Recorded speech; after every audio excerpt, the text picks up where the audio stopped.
What if a machine older than the Roman Empire could predict the future? Not a prophecy, not a priest. A device made of bronze gears built 2,000 years ago that could tell you where the sun and moon would be, when eclipses would strike, and even which year the ancient Olympics would happen.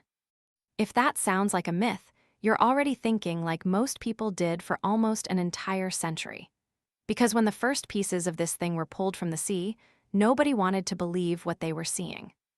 In 1901, divers searching a shipwreck near the Greek island of Antikythera found statues, jewelry, glassware, and a corroded lump of metal and wood that looked like trash.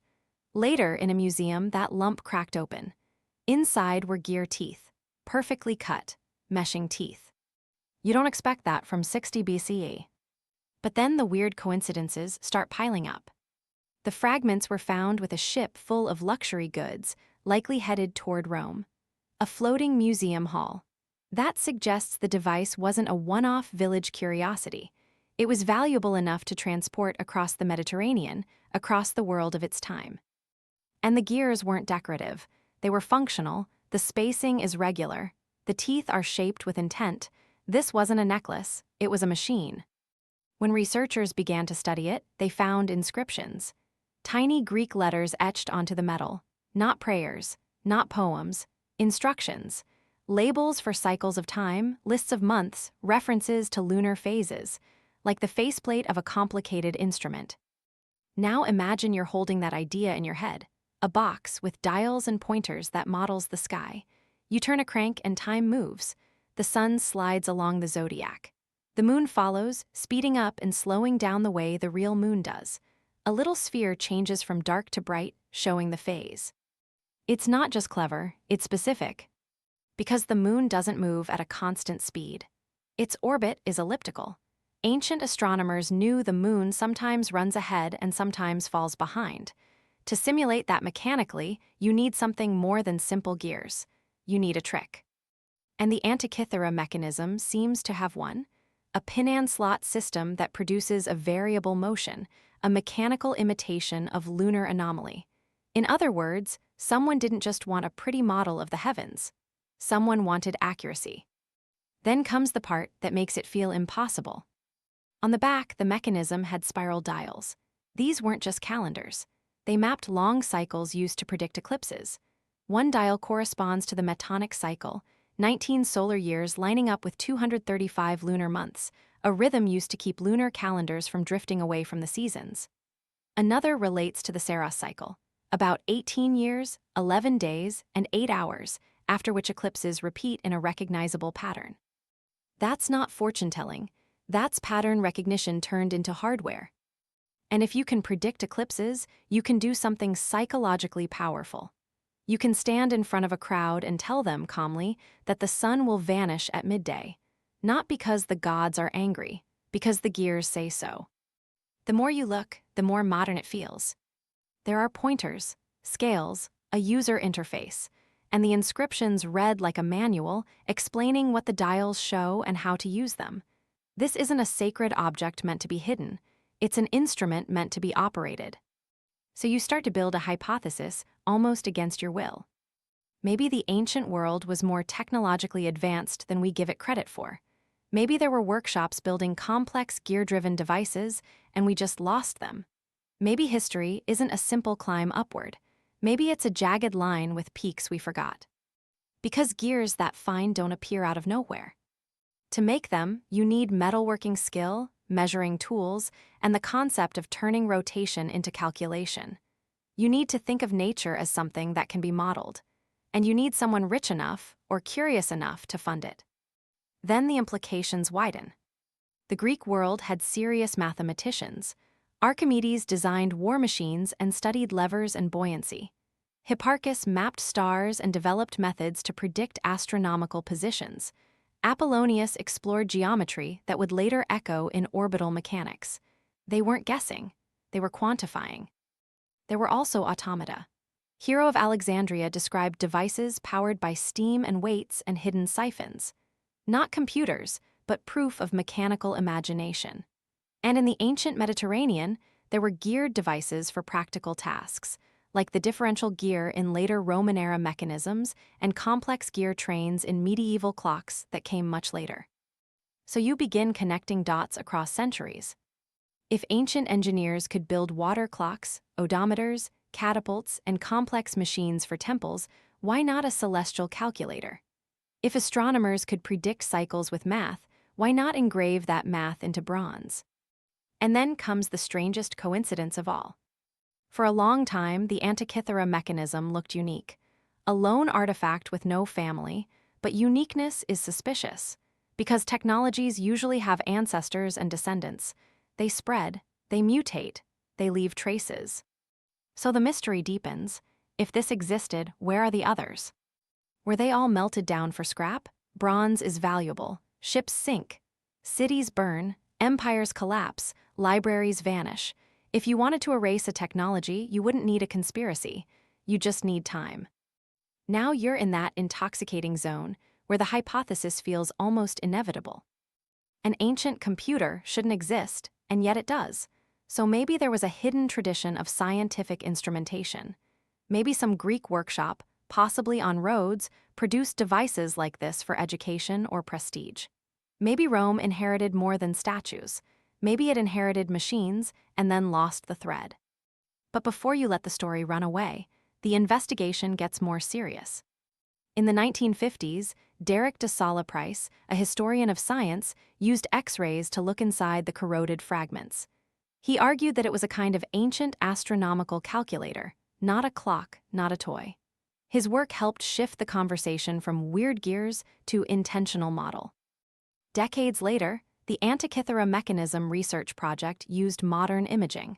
High-resolution X-ray computed tomography and polynomial texture mapping to read faint inscriptions. This wasn't romantic speculation. It was forensic engineering. The scans revealed gear trains, hidden layers, and text that spelled out what the device was for. The inscriptions include references to Eclipse prediction and to panhellenic games, including the Olympics. There are month names connected to Greek calendars. There are instructions that sound like you, 2,000 years ago, opening the lid and learning how to operate it. Researchers like Michael Wright and later teams proposed reconstructions, testing how the gears might have been arranged, what ratios they represent, and how closely they match known astronomical cycles. The mechanism seems to encode sophisticated period relations used in Greek astronomy. And still, even with all this, you reach a wall. Because the better you understand it, the harder it is to picture its origin. Not because it's magic, because it's engineering culture, tools, standardization, practice, and ecosystem. You can't build something like this on your first try. So here comes the moment when the mystery flips. The dominant scientific explanation is that the ancient world secretly had modern technology. It's that you've been underestimating what ancient can mean. The Antikythera mechanism doesn't require electricity, silicon, or modern physics. It doesn't even require a full theory of gravity. It requires careful observation, geometry, and craftsmanship. The Greeks had all three. And the device wasn't predicting the future in a supernatural way. It was projecting cycles that repeat. Eclipses follow patterns. Lunar months stack into larger rhythms. If you can encode those rhythms into gear ratios, you can build a machine that outputs them. Also, experts don't see it as evidence of an industrial revolution that history forgot.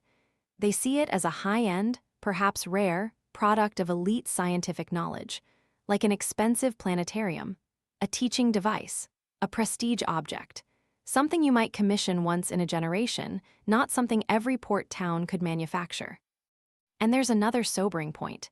The mechanism is fragmentary. We infer a lot from incomplete evidence.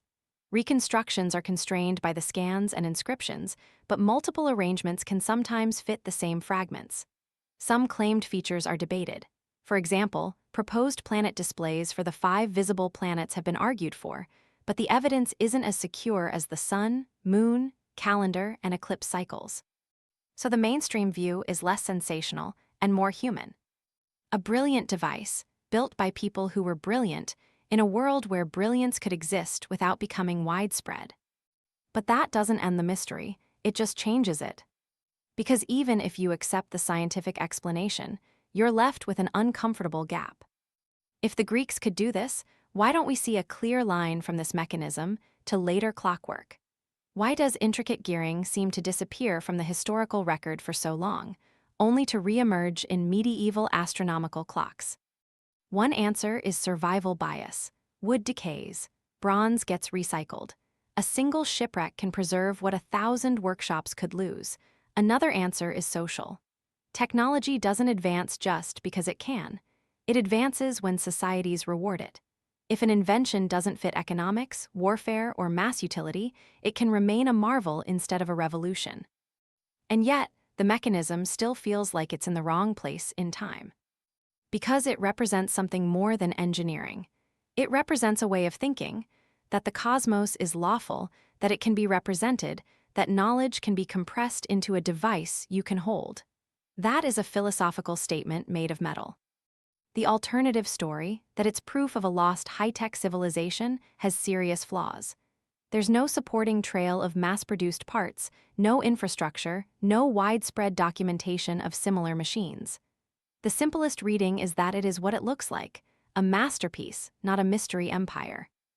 But the mainstream story has its own discomfort. It asks you to believe that a culture could climb that high, touch something that feels almost modern, and then let it slip away. Not because they were foolish, because history is fragile. Knowledge doesn't live in books alone. It lives in apprenticeships, in workshops, in the unglamorous repetition of making and fixing. Lose the chain of people, and the idea becomes a rumor. Lose the rumor, and the idea becomes impossible again. So when you picture the Antikythera mechanism, don't picture a gadget that shouldn't exist. Picture a shoreline of time, where countless inventions washed up and vanished, and one rare object got caught between rocks and sand and waited for you. It's tempting to treat it like an anomaly, a glitch in the timeline, but maybe it's the opposite. Maybe it's a reminder that the past wasn't primitive, it was human, full of genius and neglect, curiosity and collapse, breakthroughs and blind spots. And if a 2,000-year-old machine can still surprise you, then you have to ask a final, quieter question. How much of what you call progress is actually permanent, and how much is just what survived long enough to be remembered?